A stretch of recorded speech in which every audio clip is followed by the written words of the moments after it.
여러분 행복하세요? 네. 여러분들의 그 행복 지수는 얼마나 되시나요? 한번 이렇게 생각해 보시기 바랍니다. 작년에 한 연구 조사기관에서 한국인의 평균 행복 지수를 조사해서 발표했습니다. 몇 점 나왔을까요? 네. 50점. 네. 3점? 네. 아까 50점이라고 두 분이 말씀하셨는데 근접한 점수입니다. 57점 정도 나왔습니다. 그리고 2018년 4년 전인 2018년 다른 조사에서 내놓은 점수는 이보다 조금 높은 63점입니다. 그래서 그 전 세계에서 굉장히 낮은 점수예요. 그러니까 뭐 선진국, 후진국을 다 통틀어서 굉장히 낮은 하위 그룹입니다. 근데 이 63점, 57점도 보통 사람들이 자기 스스로 불행한 사람으로 평가되는 것이 스스로 자존심이 상해서 본능적으로 거부하기 때문에 중간점, 즉 50점은 넘기려고 한다고 합니다. 이렇게 응답을 할 때. 그래서 실제적으로는 본인이 체감하는 행복 지수는 이보다 훨씬 더 낮을 수 있다는 평가를 전문가들이 하고 있습니다.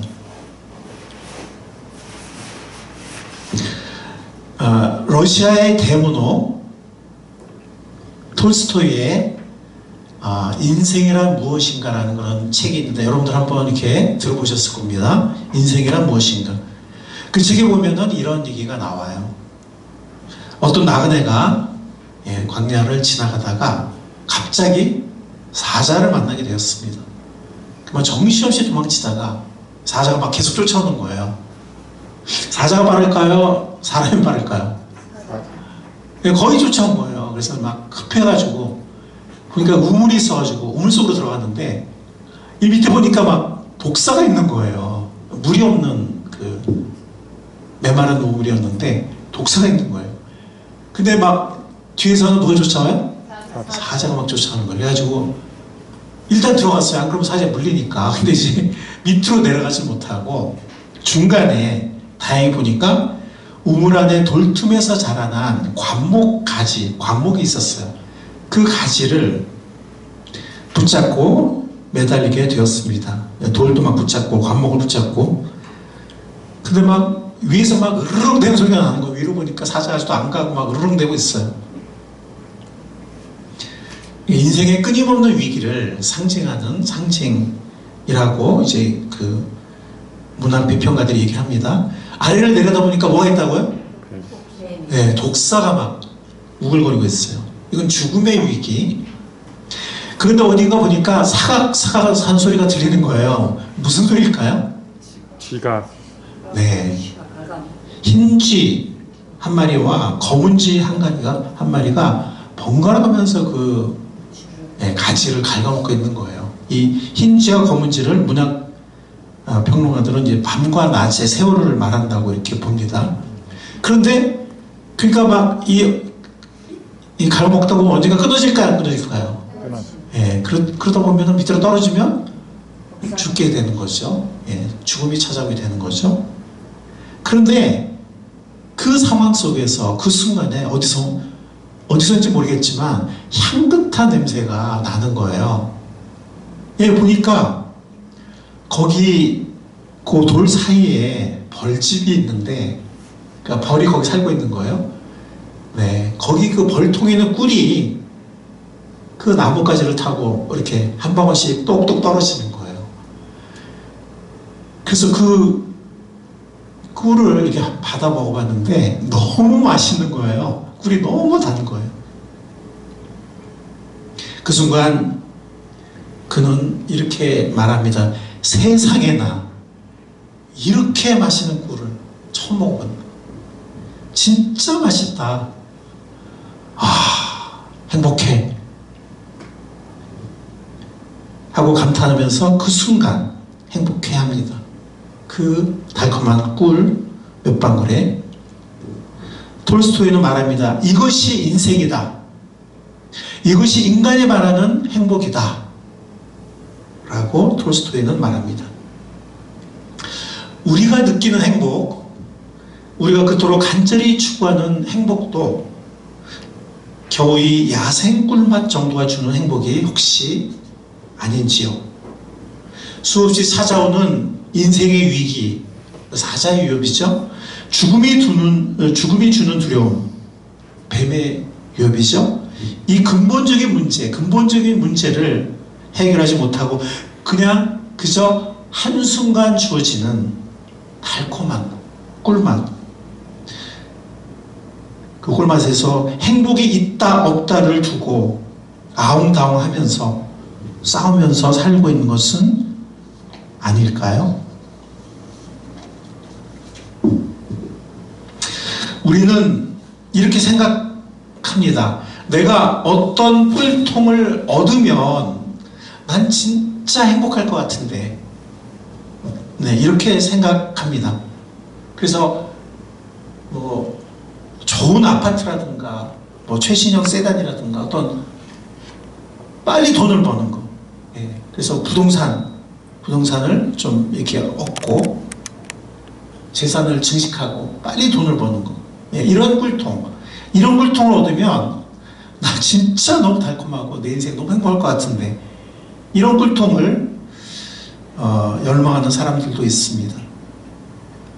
또 자녀가 좀 좋은 대학에 들어가고 좀 좋은 직장도 취직을 하고 그러면 얼마나 좋을까, 예, 이런 꿀통을 또 빨기를 원하는 사람들도 있습니다. 세상에 정욕과 쾌락의 꿀통을 끌어안고 살고 싶어하는 사람들도 있습니다. 많은 꿀통이 있는데 사람마다 어떤 꿀통들을 추구하면서 그런 꿀통들을 열망하면서 사는 경우가 많습니다. 제가 미국 유학 가기 전에 15대 1이라는 경쟁을 뚫고 대한항공 시스템 개발부에 취직을 했었는데요. 그래서 한 4년 정도 직장생활을 했는데, 제가 취직을 해본 경험으로 생각해보면 그 달콤한 행복감, 근데 그때 15대 1의 경쟁이었는데 발표가 굉장히 늦었어요. 그래서 거의 한 4개월 정도 후에 그 합격 통지가 밤에 집으로 왔었습니다.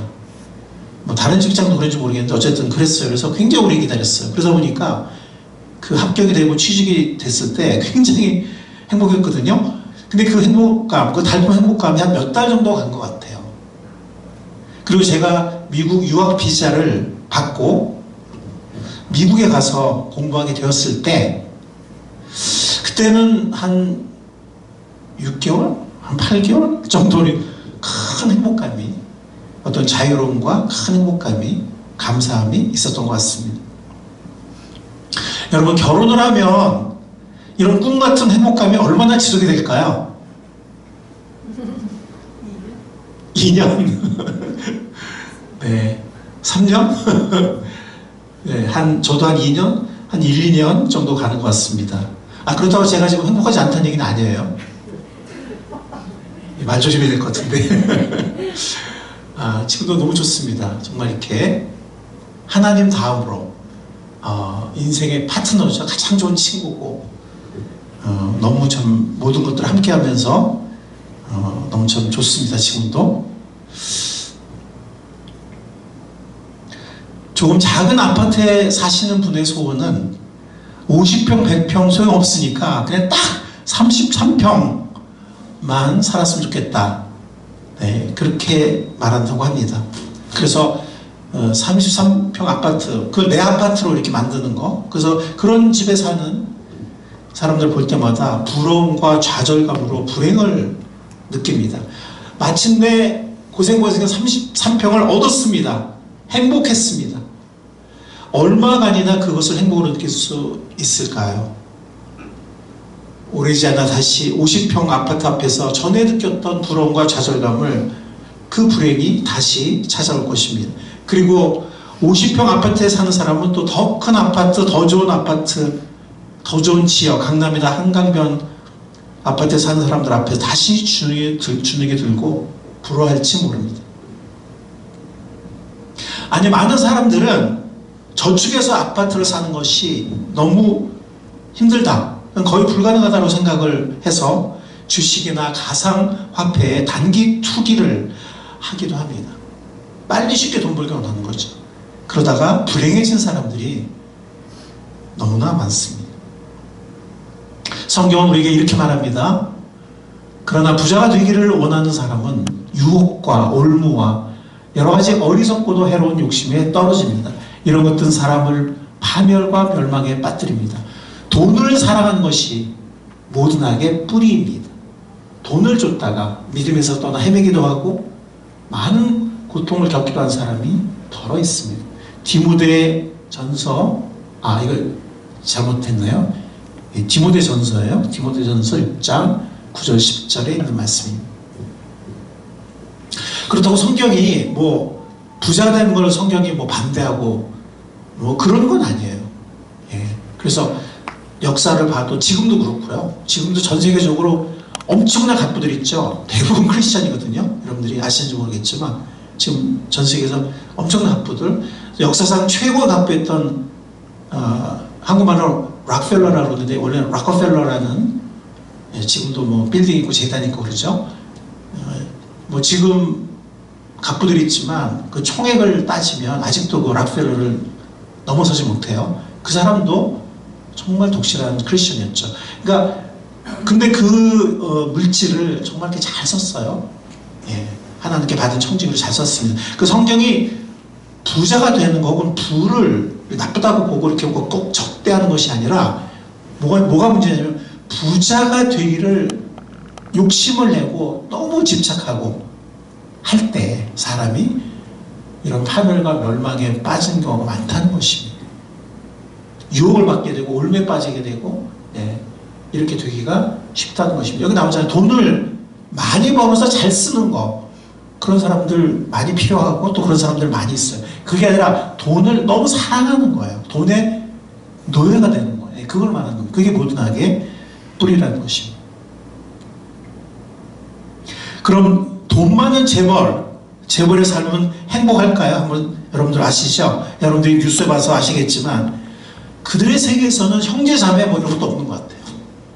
그냥 그 경영권을 내가 차지하기 위해서 그냥 막 온갖 곤모술수와 다른 사람의 그냥 싹까지 짓밟아버리는 그런 모습을 우리는 너무 많이 보죠. 그들의 세계에 과연 어떤 신뢰라는 게 있을까요? 어느 날 뭐 주주총회에서 어떤 일이 벌어질지 아무도 모르는, 그러니까 그들의 세계에서 어떤 신뢰라든가 순수한 마음이라든가 뭐 신실한 사랑이라든가 이런 것과 관계없는 세계에 그들이 살고 있는 것 같습니다. 그래서 그들의 어떤 멋진 집과 차를 보면 부러운 마음이 잠깐 들다가도 그들의 세계를 자세히 들여다보게 되면 전혀 그들의 삶이 부럽지 않고 그들이 결국 행복하지 않다는 것을 알게 됩니다. 역시 이 말씀이 그들에게도 해당이 되는 것 같습니다.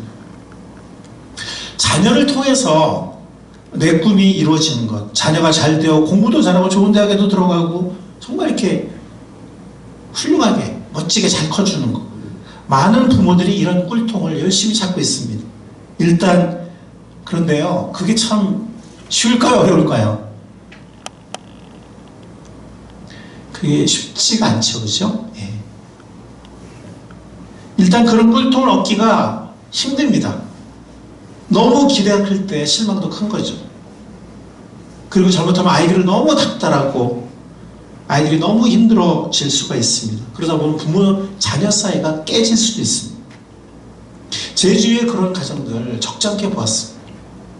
설사 어렵게 그런 꿀통을 얻었다 합시다. 정말 자녀가 정말 좋은 대학도 들어가고 좋은 직장도 취직을 하고, 근데 어느덧 자녀가 결혼을 하면은요, 그 꿀통을 자녀의 배우자가 가져가 버린다는 걸 알게 됩니다. 될 건 줄 알았는데, 내리사랑이라고 내가 어떻게 키웠어요, 정말. 그죠?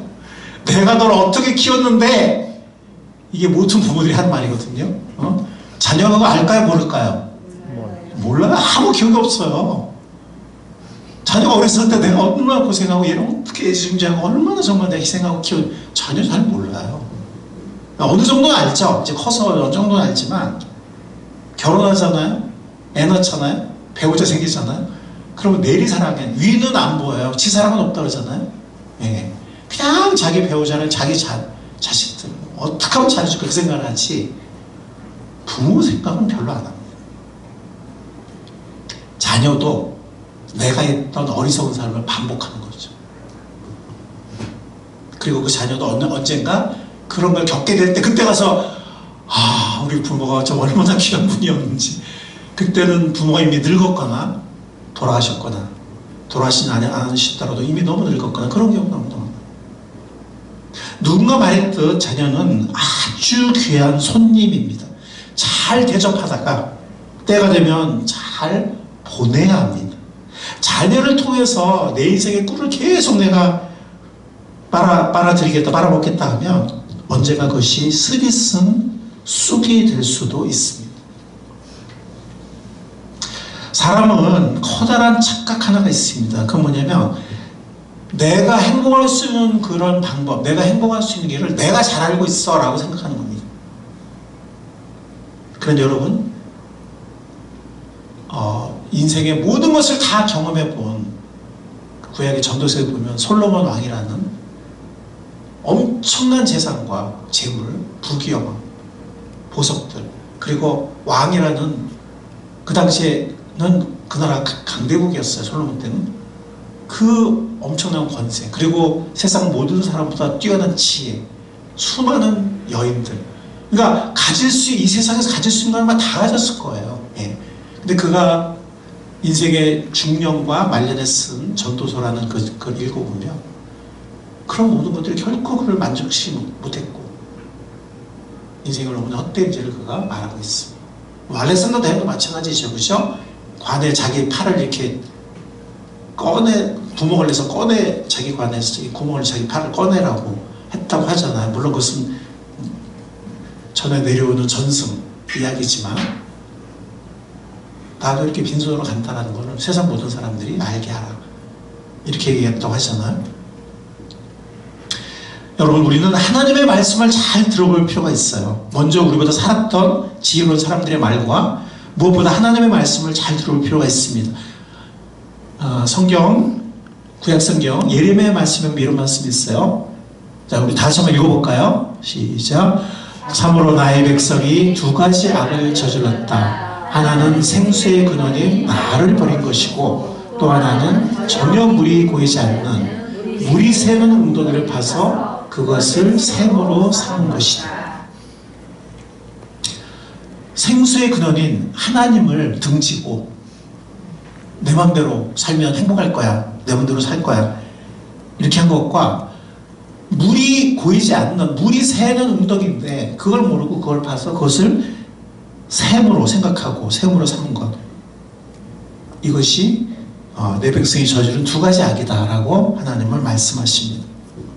그러나 이 샘은 물이 고이지 않는 물이 새는 샘이지만 그러나 우리에게는 감사하게도 다행스럽게도 생수의 근원이 있습니다.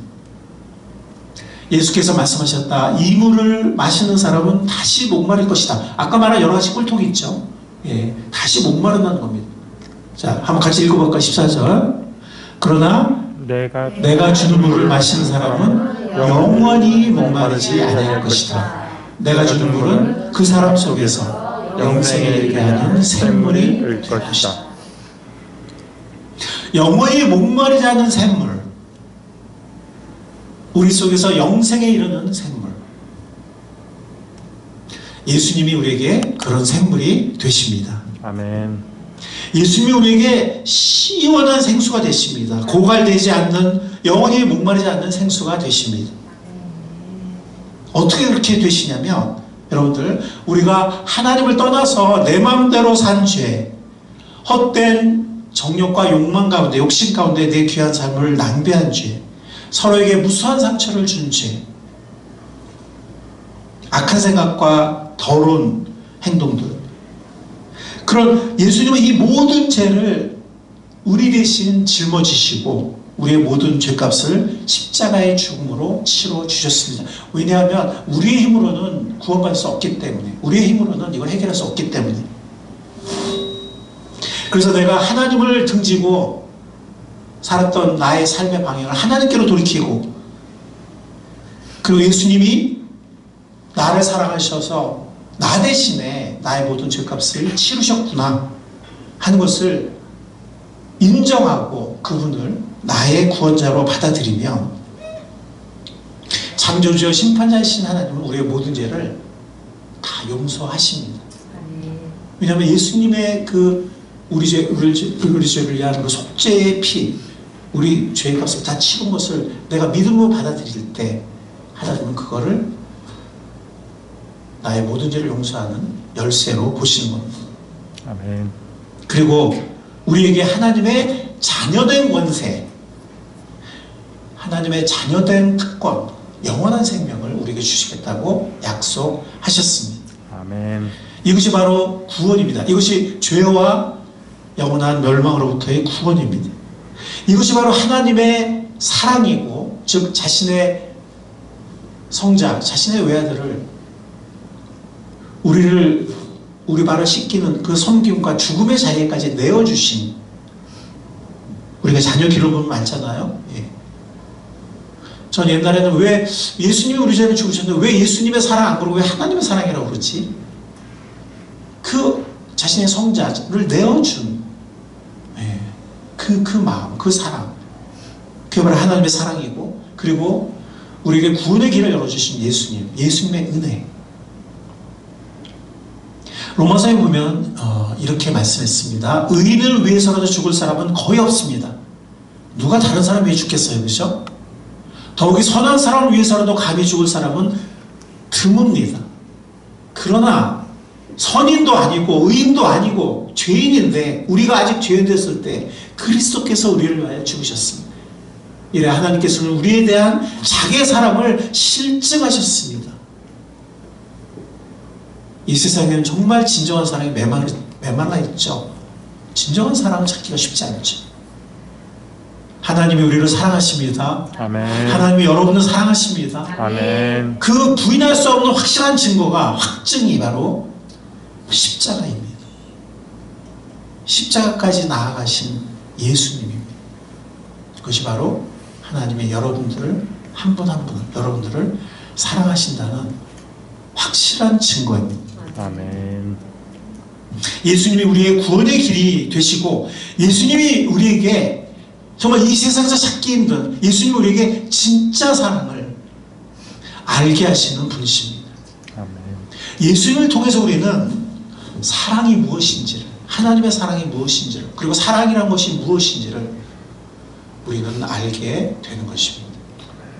그렇게 우리 영혼은 생수로 만족하게 되고, 우리 마음은 평화와 행복을 알게 되는 것입니다. 예수님 우리에게 생명을 주셨을 뿐만이 아니라 예수님 우리에게 행복, 풍성한 삶을 주십니다. 왜냐하면 예수님만이 우리에게 영원한 구원이 되시고, 예수님이 우리에게 영원한 사랑이 되시기 때문에. 그래서 요한복음에 보면, 아까 이 말씀 귀한 말씀이죠. 로마서 5장에 있는 말씀이고요. 그리고 예수님이 오신 이유, 예수님이 오신 것은 양으로 생명을 얻게 하고, 이건 구원을 말합니다. 죄사함과 구원을 말합니다. 더 풍성히, 이거는 정말 행복한, 하늘의 평화를 맛보는, 감사를 누리는, 기쁨과 행복을 맛보는 그런 삶을 말합니다. 예수님이 이 두 가지를 위해서 오셨다고, 이 두 가지를 위해서, 우리를 위해서 십자가를 지셨다고 말씀하십니다. 여러분들을 진심으로 초대하고 싶습니다. 아멘. 마르지 않는 생명수, 샘물이 있는 그런 삶으로 여러분들을 초대하고 싶습니다. 아멘. 행복의 근원을 아는 삶으로 여러분 한 분 한 분을 초대하고 싶습니다. 아멘. 이미 예수님이 여러분을 향한 그 사랑을 행하셨고, 사랑을 확증하셨습니다. 아멘. 여러분을 찾아오셨고 손을 내밀고 계세요. 아멘. 손을 내밀고 계십니다. 이제 여러분이 그 손을 잡고 그분을 내 마음의 주인, 나의 구원자로 모셔드리면 됩니다. 아멘. 영접하실 차례입니다. 아멘. 혹시 여러분들 중에서 어떤 구원의 확신이 없는 분이 계십니까? 신앙 안에 있긴 하지만 구원의 확신이 없는 분들이 계시다면 구원의 확신을 가지셔야 됩니다. 굉장히 중요합니다. 왜냐하면 어떤 자녀가 자기가 자녀인 걸 확신하지 못하면 정말 이렇게 풍성한 삶을 살기가 쉽지가 않습니다. 주님과 깊은 관계를 맺기가 쉽지가 않습니다. 그래서 여러분들 가운데 신앙의 배경이 혹시 있으신 분들이 계시다면 정말 구원의 확신, 내가 언제 죽어도 천국 갈 수 있다는, 그리고 정말 예수님이 나의 구원자, 나를 구원하신 분이라는 것을 확신하는 여러분들이 될 수 있기를 바랍니다. 아멘. 그리고 여러분들 중에서 이제 신앙의 배경이 이제 막 별로 없고 오늘 만약에 처음 나오신 분이 계시다면, 아니면 정말 오랜만에 나오신 분이 계시다면 오늘 이 하나님의 말씀을 잘 들어보시기 바랍니다. 우리 다 같이 읽겠습니다. 시작. 그러나 그를 맞아들이는 사람들, 곧 그 이름을 믿는 사람들에게는 하나님의 자녀가 되는 특권을 주셨다. 그가 누굴까요? 하나님이 보내신 성자 예수님이십니다.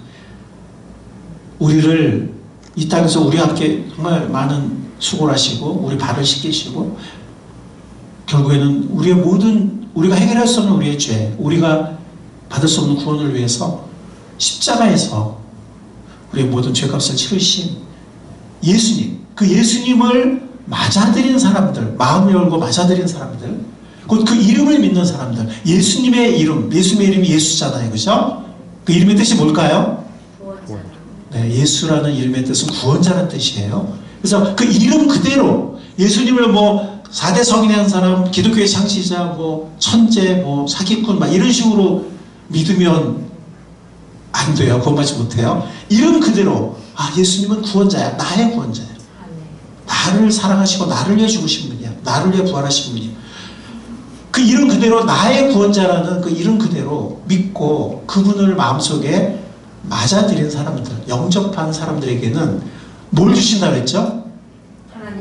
하나님의 자녀가 되는 특권을 주신다고 했습니다. 여러분들 성경 에베소에서 보면 어떤 말씀이 있죠? 구원은 우리의 행위로 얻는 것이 아니라고 했습니다. 행위로 구원받을 사람은 이 세상에 한 사람도 없습니다. 우리의 노력으로, 우리의 행위로, 우리의 종교 생활로, 혹은 우리의 선행으로, 우리의 의로 살고자 하는 우리의 노력으로 구원받을 사람은 한 사람도 없습니다. 심지어 종교 생활을 통해서도 구원받을 사람은 한 사람 없습니다. 우리가 기도를 많이 하고 헌금을 많이 하고 예배를 잘 드리고 뭐 같은 말씀을 하려고 애쓰고 그래서 구원받을 사람은 한 사람도 없습니다. 예수님을 신뢰해야 합니다. 아멘. 예수님이 어떤 분인지, 나한테 무슨 관계가 있는지, 예수님을 나에게 어떤 분이신지를 그 이름 그대로 믿고 나의 구원자라는 걸 믿고 내가 이룰 수 없는 구원을 그분이 십자가에서 이루시고 나를 사랑하셔서 나 대신 모든 죄에 대한 심판을, 죄값을 다 치르신, 그리고 부활하신 분이라는 걸 믿고 그분을 믿는 겁니다.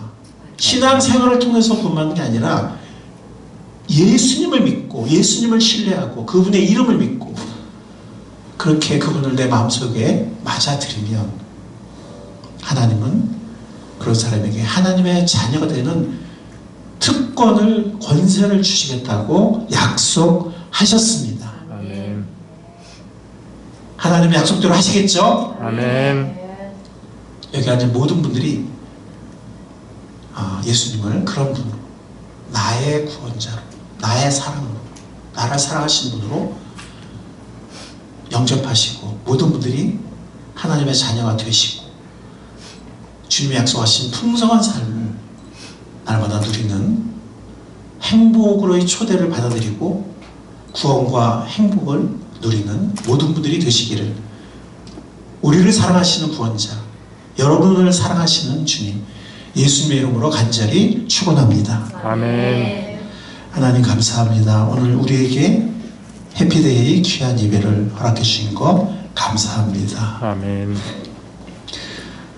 우리에게 구원의 길을 열어주신 것을 감사합니다. 아멘. 그것도 감사하지만 우리를 사랑하신다는, 우리를 죽기까지 사랑하신다는 그 사랑 때문에 진심으로 감사를 드립니다. 아멘.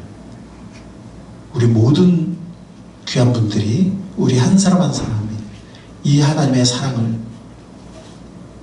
받아들이고 예수님의 이 청혼을 받아들이고 그리고 영원한 생명과 구원과 죄사함과 행복을 아는 우리 모두가 될 수 있게 주님 함께하여 주시옵소서. 아멘. 감사드리며 지는 예수님의 이름으로 기도했사옵나이다. 아멘. 아멘.